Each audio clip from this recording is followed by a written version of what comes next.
Hello everybody and welcome! This video is somewhat different from the usual content on this channel. Not only is this one of the few videos I don't die in, but it also contains more mic than PMC drops. With a fresh pair of eyes. Alright, this video is less about bad jokes and more about my personal opinion on the current state of the game. No matter whether you agree with me in certain points or not, please keep in mind that the entire content of this video is based on personal opinion and I don't hate on the game just for the sake of hating. I'd simply like to point out critical things because in fact I love the game. Therefore we start with the core problems, followed by game-changing items or mechanics. Both of these sections might come out very dark and negative, but they are necessary to understand why I want the changes I talk about in the rest of the video. So if you don't like a critical view and prefer to only listen to ideas that might improve the game, feel free to skip directly towards the quality of life changes I'd like to see in the game. And finally, we finish this video off with balancing changes. Each section contains recommended solutions that might help the current situation. My goal is not to convince you that my opinion is correct, but there are some people out there that might like the game to shift towards a different direction. I really hope this video starts many discussions, so please feel free to share your thoughts down below in the comments, but refrain from counterproductive trash talk. Accept everybody's opinion and be excellent to each other. Let's start directly with the core problems that I see. The first one being, nobody at BSG seems to play this game a lot. This is no bashing, just an observation and statement that I don't believe anybody at BSG plays this game in an appropriate amount of time. And I'm talking about at least 2 hours per day in online matches. Only then you are able to develop a deeper understanding of flaws within the game. It is very much noticeable in games whenever somebody like the lead game designer or core team of devs actually play the game. So for at least a few important roles, please do add playing the game to their job description and their daily routine. In my opinion, this is not a waste of time, but quite the opposite. This game shifts more and more into a PvE instead of PvP focused direction. Sure, it is fun to fight a scav boss and to loot bot items, but the one thing that keeps people interested in the game besides grinding for gear is having fun and competing in dynamic situations. And here's something I realized many years ago when I still played World of Warcraft. Scripted boss fights or fights against AI are repetitive no matter how good the concept is or how well everything is done. You are willing to do this to either get good loot or to improve certain skills. But the fights that are able to keep you interested in the long run are fights against other players, because in those, you actually need to react on a broader variety of situations. Make it more profitable to prioritize PvP. Right now you have a hard time to keep your economy up when you only go for PvP and want to run meta gear all the time. Just by selling everything to the traders, you can pay for the expensive bullets and very expensive kits you are going to lose, especially as a solo player. How is it plausible that the traders pay you almost nothing for very good guns and armor, while you can make a shitload of money from looting barter items since almost every barter item is worth a lot? Why does the game try to force me to loot barter items after wiping 3 squads to be able to pay for the ammo in previous deaths? Let the player decide how they want to play the game. You wanna go PvE only and avoid other players? Go for it. Nobody forces you to fight a single PMC. You wanna go PvP only and avoid looting altogether? Well, good luck then, KGW. My recommended solution. First, increase the money the traders are going to pay for rare mods and armor. Second, let us sell ammunition on the flea market no matter whether it has been found on raid or picked up from an enemy. Otherwise, Prep is going to make too much profit from these bullets. The next idea comes from Rudefepper that he mentioned in the chat of Super Rob. By the way, one of the best Tarkov players and nicest dudes on Twitch, go check him out. Daily quests to kill X amount of PMCs to get Y amount of money. Many veterans might wanna beat me up for this statement because they get bored easily, but I don't need new items or maps in the game right now. Sure, it is always nice to have some variety, but this should be possible by improving the balance. First, make other guns more viable and I'm willing to play different guns. Second, nerf the KS-23 shotgun and I'm happy to play labs again. In my opinion, the potential for variety is already in the game, yes. Certain devs focus on modeling and doing art things only and won't code altogether, but others still need to adjust or create certain formulas from scratch, since the underlying logic is not completed by simply adding a few more raw values to the game. What BSG should really focus on instead is fixing bugs, improving game optimization and adding quality of life improvements. And as a developer myself, I can tell you that especially the fixing the game and optimization parts are no easy or fast tasks to complete. They're going to take a lot of time. Adding quality of life improvements on the other hand is fairly easy to achieve, going to please a lot of players, and I'm going to dive deeper into this later in the video. Full transparency, I am not a game developer, and many of the upcoming assumptions might be completely wrong due to the lack of my experience in that environment. Furthermore, it is helpful later in the process to be able to justify time that is necessary to refactor basic core elements of the source code, meaning to improve performance, code quality, and hence reduce the amount of bugs. First, clean up coupling, so basically how everything is linked together. Second, clean up hierarchy, as in how everything is derived from and connected with each other. This might include the usage of completely different features of the language.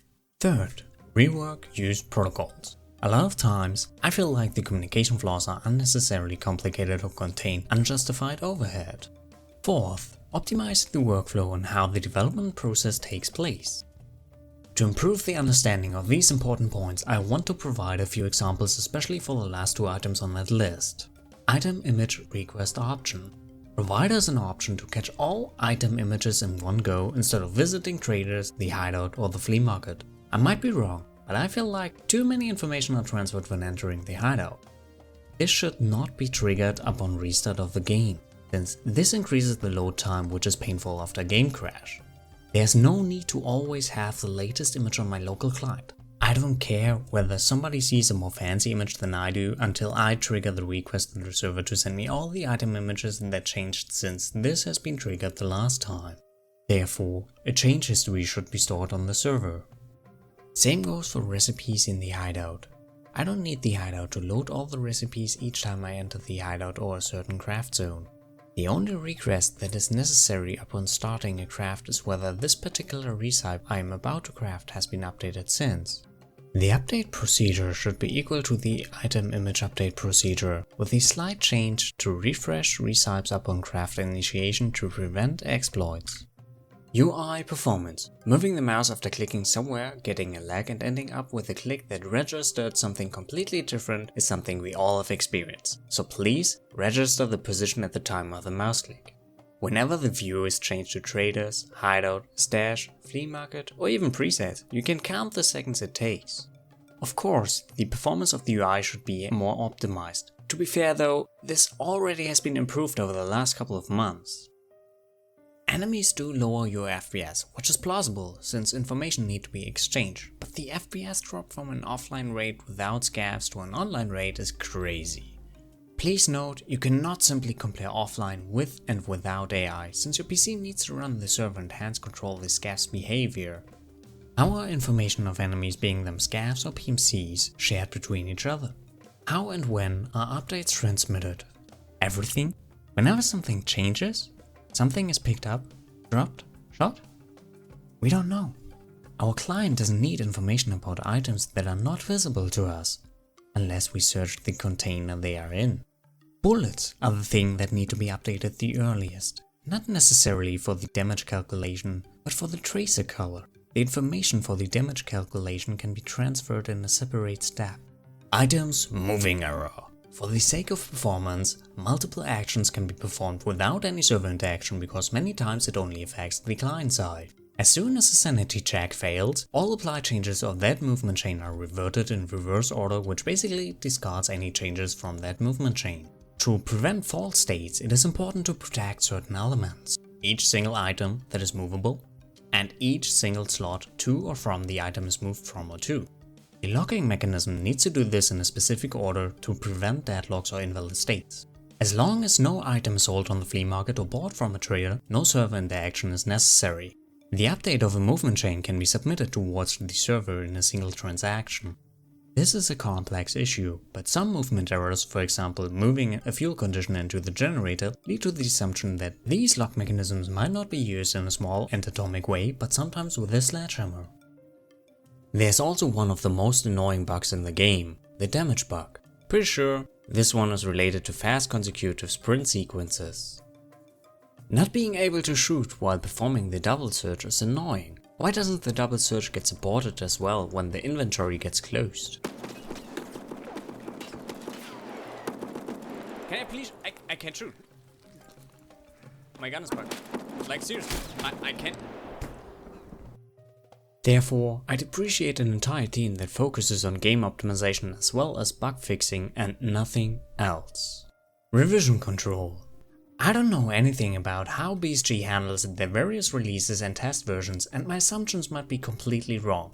The reasons might be far more complicated issues, but solely the fact that we are able to observe bugs that have been fixed long time ago over and over again whenever a new patch releases leads me to the assumption that either no proper revision control is used or proper revision control is not used properly. For the upcoming section, I stick with the Git terminology when there's no better term. But I don't want to dive into this so much, so let's keep it briefly. So, each circle represents a different state and the lines are basically the changes between the two adjacent circles. We have the older state on the left hand side and the newer states on the right hand side. Neither is this always true, nor is the term timeline really accurate, but it should be sufficient to understand the basic idea here. The master branch is a branch that only gets changes added that have been successfully tested so that everybody else can use this branch as the base of their work at any given time. To achieve this, new features and bug fixes are developed in a separate branch that basically uses a certain state of the master or any other branch as their base. Progress from there onwards is possible without interfering with work on other branches at the time of implementation. After the feature has been implemented or bug was fixed, they get tested in their branches and finally merge back into their parent branch. This allows it to ignore a feature for multiple days, weeks, months, or even forever without any negative penalties. Also, bug fixes can be deployed fairly quick this way.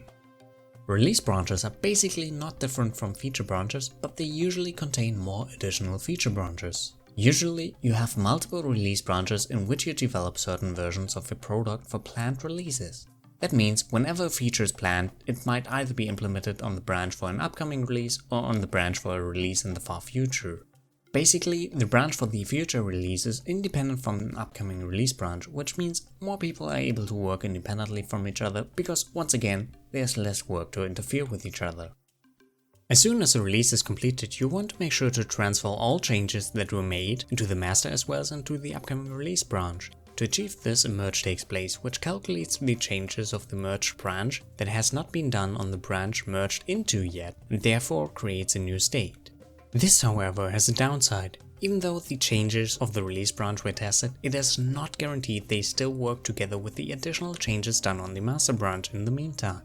This is why there's another approach which is called rebase. Instead of applying the changes from the release branch into the master, you can also apply the new changes from the master branch into the release branch. Therefore, the states within the release branch are altered. You're able to test there and merge these changes back into the master. Of course, this also has downsides I don't want to get into. To keep this short, there are multiple ways to achieve this, but for each way the amount of errors can be reduced by automatized testing, which leads me to the next point on my list. Automatized testing. Usually, you should always write automatized tests for your product before you even start the development on the product itself. The reasons for this are diverse.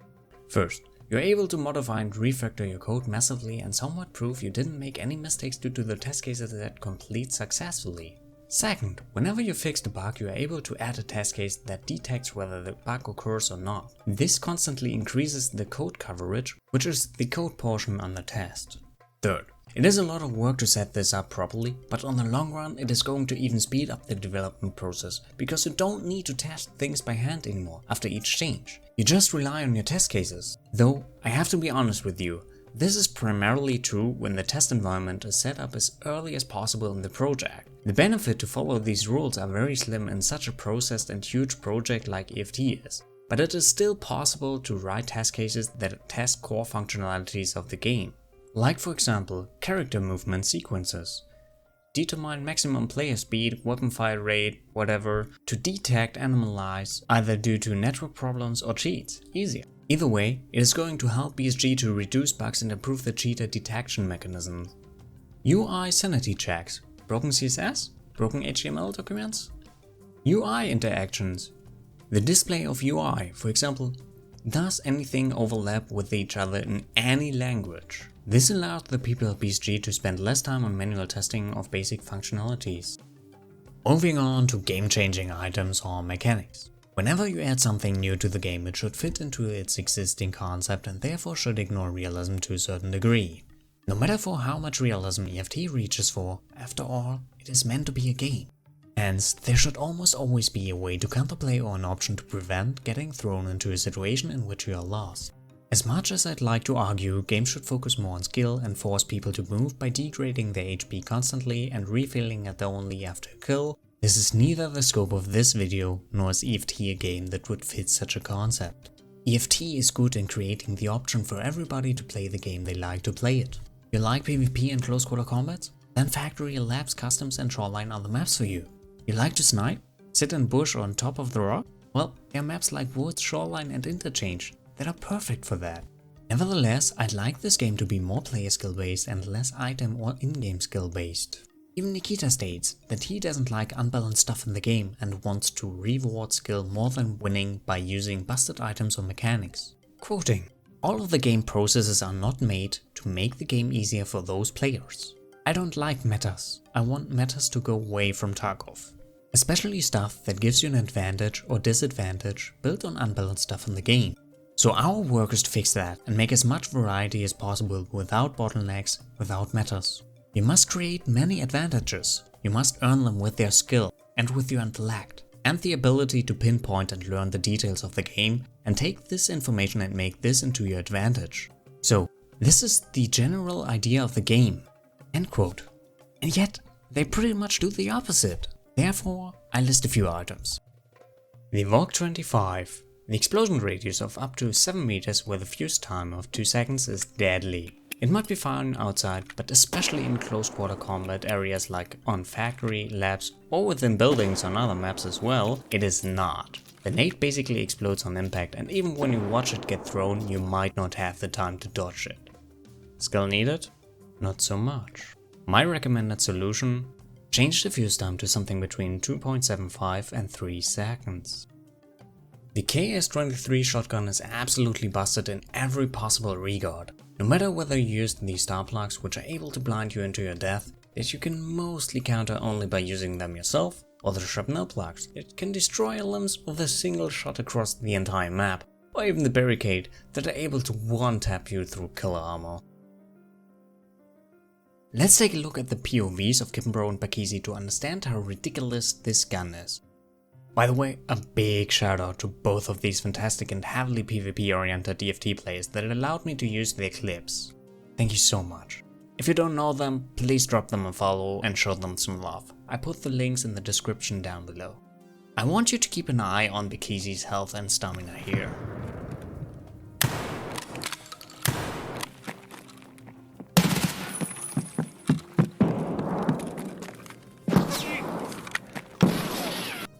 Let's take a look at why I believe this gun is way too busted. In EFT, there are certain stats on guns that need to be adjusted to create a balanced gun. Ergonomics, recoil, ammo, reload speed, price of the gun and ammo, as well as the fire rate. Some of these stats determine how versatile this gun is and how much amount of skill it requires to be successful with this gun. A gun that shoots good ammo shouldn't have good ergonomics or recoil stats, definitely slow fire rate. But that doesn't imply the ammo should be able to wreck you easily with a few bullets. Why? Well, this gun is not very versatile because it is very hard to use for aggressive open push gameplay, since you are exposed without the possibility to shoot again for a very long time. And yet, you are able to use it in a somewhat aggressive way, since you are always able to move back into cover after shooting a gun with a slow fire rate and await the cooldown to complete until your next peak. Even with shrapnel plugs, you are able to wreck your enemy's legs across the entire map and make them vulnerable victims unless they use painkiller in advance. In close range, you most likely one-shot them anyway, and yet you get this with a gun that costs you about 40k rubles, which is basically nothing, since you're able to wreck anybody that rocks the best helmet, the best armor, best gun, best ammo, and hence a loadout of 1 million. Skill required? Basically none. There are a few recommendations I'd like to suggest here. First, remove the gun and the ammo from the traders and make it found and raid only, or make it very expensive. Second, add an insane amount of stamina drain after a single shot with this shotgun, so you're not able to move back into cover that easily. Third, maybe for the future, as soon as additional hitboxes have been added, add arm and leg protection.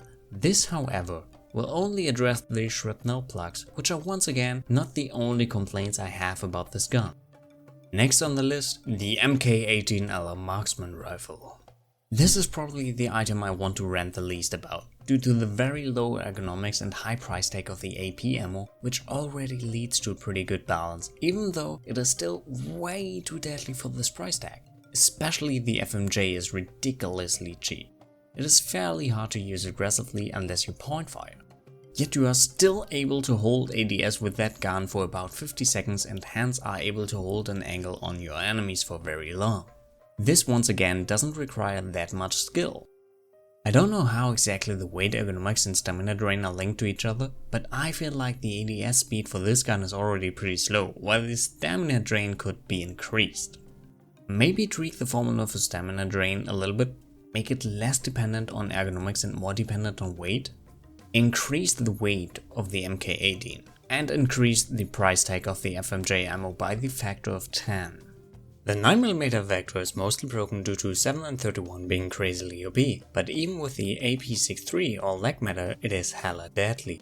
There is no initial kick, no recoil, and the ADS speed is insane as well. Compared to the MP9, which has smaller mags and way more kick and recoil for pretty much the same price. Not even the MP7 has such a low recoil. Let's take a look at the recoil and kick of these guns. Better Vector, not recoil wise though, slightly moderate Vector, MP9 and MP7.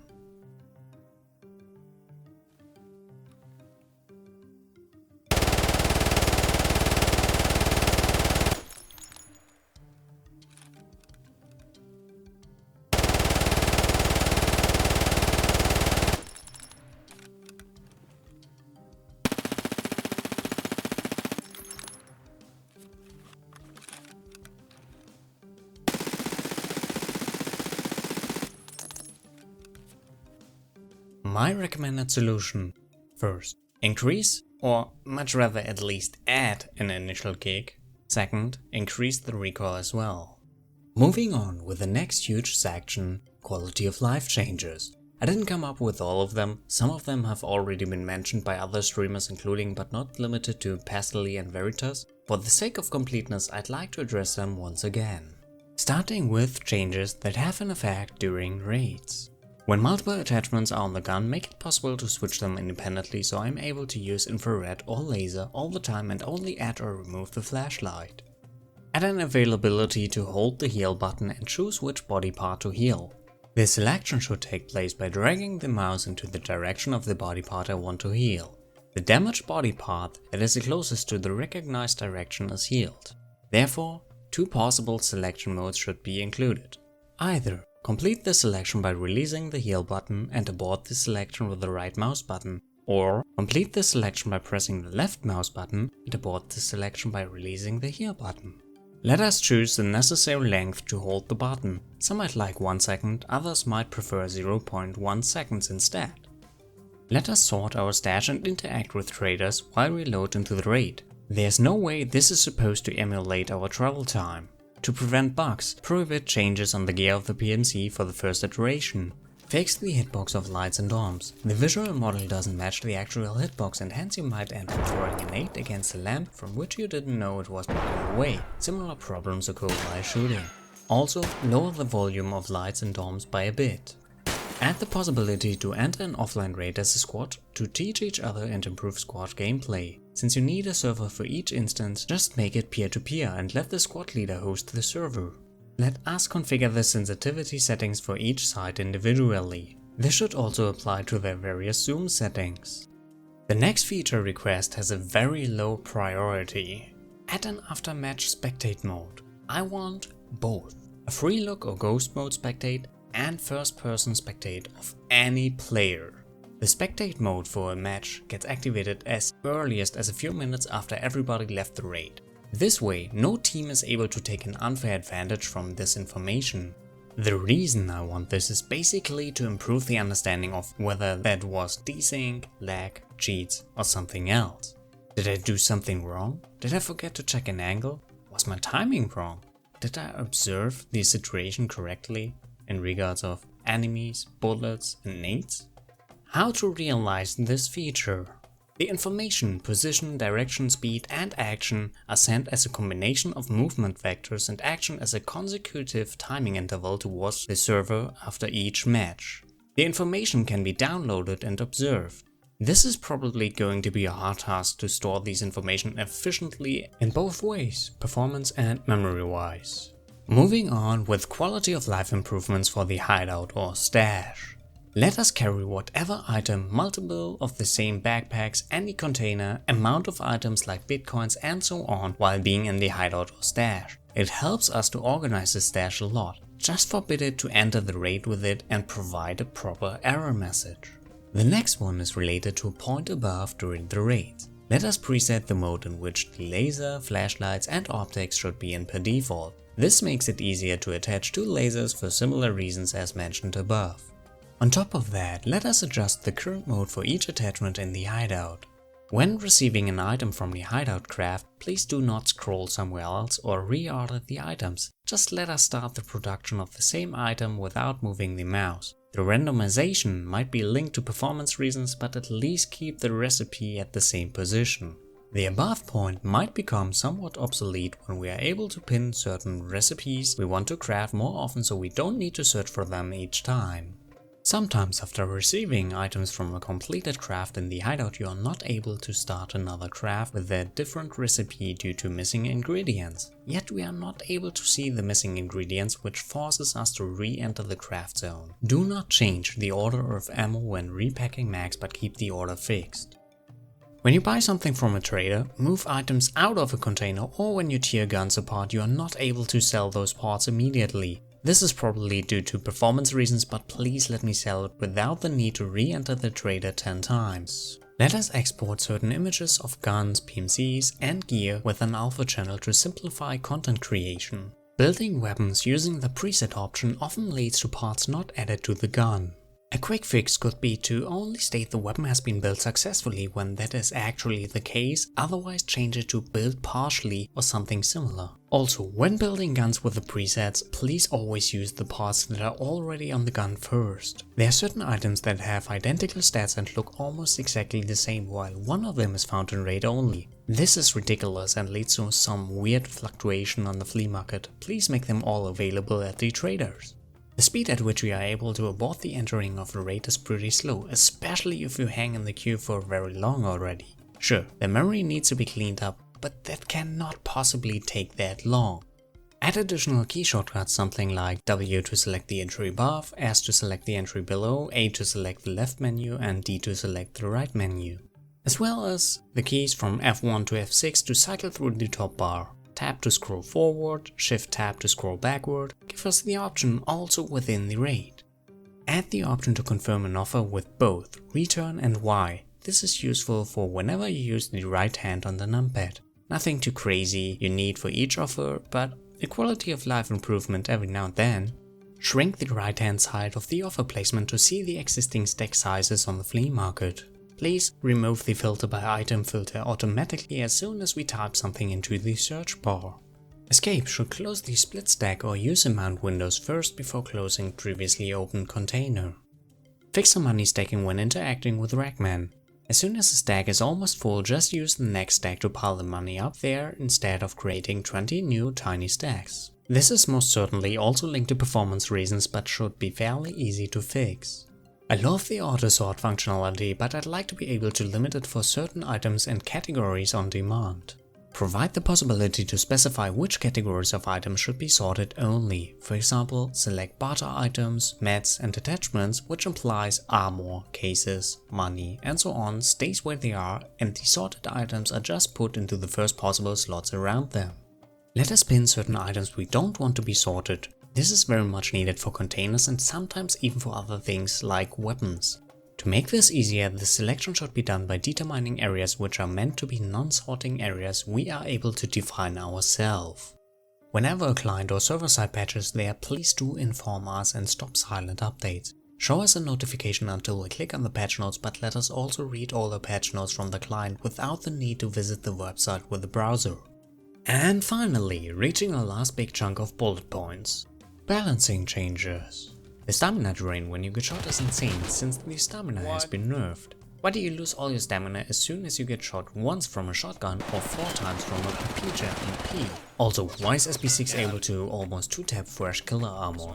In my opinion, that's a little bit too strong for such a cheap bullet, and honestly, why would you choose M61 over that on factory? Please reward headshots more than body hits. 731 is way too OP, it's a freaking 9mm and the flash damage is way too high. Coming up, request the changes in regards of new players. Add an optional protection for fairly new accounts that have a low amount of hours, so they don't get matched with somebody that has already a lot of hours in the game. I want this to happen for multiple reasons. First, give players with new accounts the possibility to learn the mechanics before they need to fight experienced players. Second, even more important, protect the experienced players from the frustration to fight little Bambis all over again. Necessary tweaking. First, make it optional so that you are able to buy a second account and don't suffer from this and to be able to play with your chat friends. Second, discard the protected state after something like 15 hours. Third, prevent ruble farming due to no experienced enemies. Restrict certain maps so they are not able to hatchet grind the red keycard spawn on shoreline or grind raiders on labs. You're not able to access the flea market as long as your account is flagged as protected. And protected accounts can only squad up with mates when their accounts are protected as well. Tarkov is already a freaking hard game. There's no need to scare new players away before they are able to see the beauty of the game. Therefore, add some tutorials. They might also be outsourced to the community, but I'm not just talking about content creators doing their thing, I want those in the game. Stuff like, which backpacks can you stack into each other? Important stats about the ammunition as well as for armor. For example, what do all the different materials do? The game should teach you all about movement mechanics, especially that you are able to ADS way faster after a sprint compared to from a static position. When does your character start a slide animation? How long after sprint does it take until you are able to ADS again or point your gun into a certain direction? These are all core functionalities of the game and should definitely be taught by it. Player count and spawns. Increase the player count on customs by 1. The customs red spawns used to be insane because you always had guaranteed PvP before the addition of the new spawns. Right now, you basically don't find anybody anymore over there, which degrades one of the best spawns in the entire game to probably the worst and comparable to the dog spawn on shoreline. You're so far away from the PvP and need to run for hours until you reach the center of the map or any pure ice. It's freaking terrible. I'm not a fan of these new custom spawns in general. Remove the dog spawn on shoreline or put them closer towards the pier so the danger of getting head eyes from a shooter bomb in heaven dude after leaving the pier is lowered. Quests. This is a ballsy one. Remove shooter born in heaven from kappa restrictions. Many people complain about either sitting in a bush or on a rock or getting killed by somebody that does so. I don't judge people that like this game style, but encouraging it for so many is probably not fitting the game. Just make the reward something else that is dope, like clothes that look somewhat like a ghillie suit for example. Make quests more enjoyable by decreasing the necessity to do them for certain items. I'm fine doing quests, but doing some of these where I can't choose from a list of options to get access to something limits my choice. Quests should reward you with a lot of money, but they should not force me to go on interchange or add any map you don't like here. This wasn't an issue when we were able to sell and buy anything from the flea market, but now it certainly is.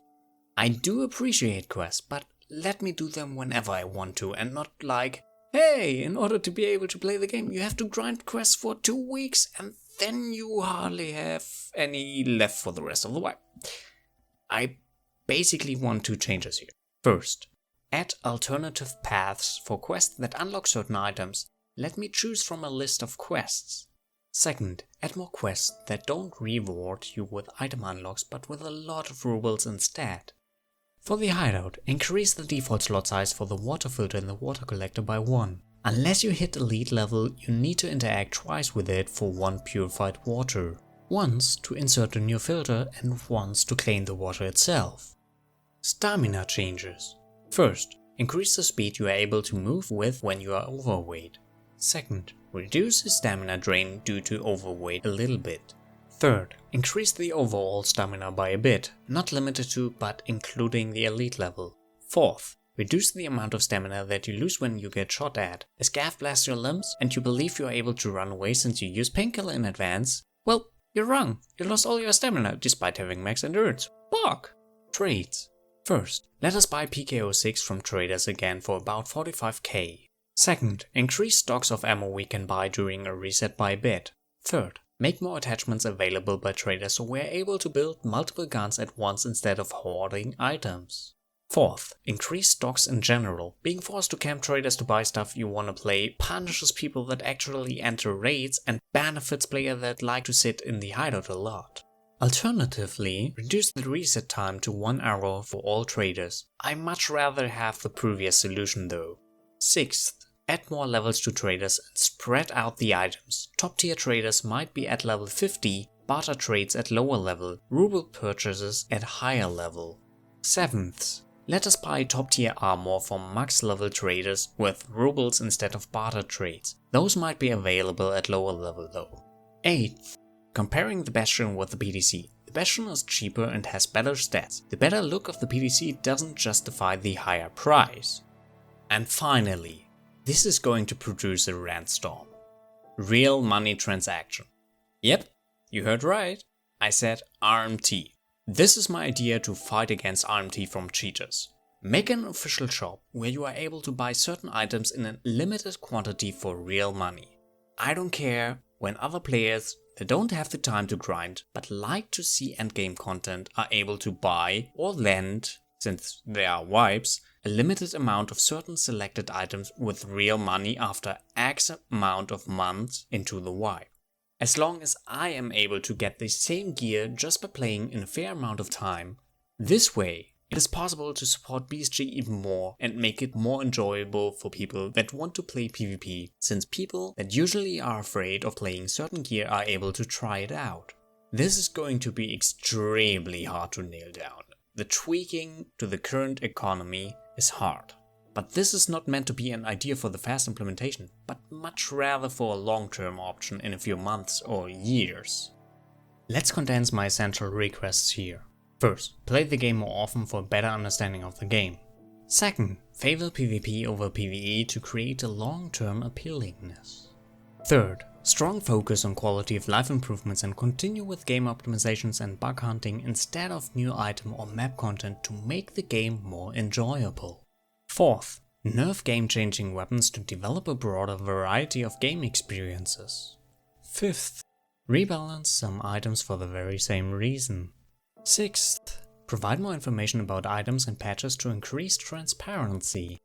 Seventh, to make quests more optional and fun instead of a necessity to play the game, rewards for most of these quests should be rubles and access to Capper. Furthermore, additional options to unlock items need to be added. And please, BSG, if you want to have a more detailed chat about certain optimizations, let me know. Just like you, I love the game, and I'd happily be able to support you improving the game. As I stated in the beginning of the video, this is not about bad jokes, and I certainly don't want EFT to become one.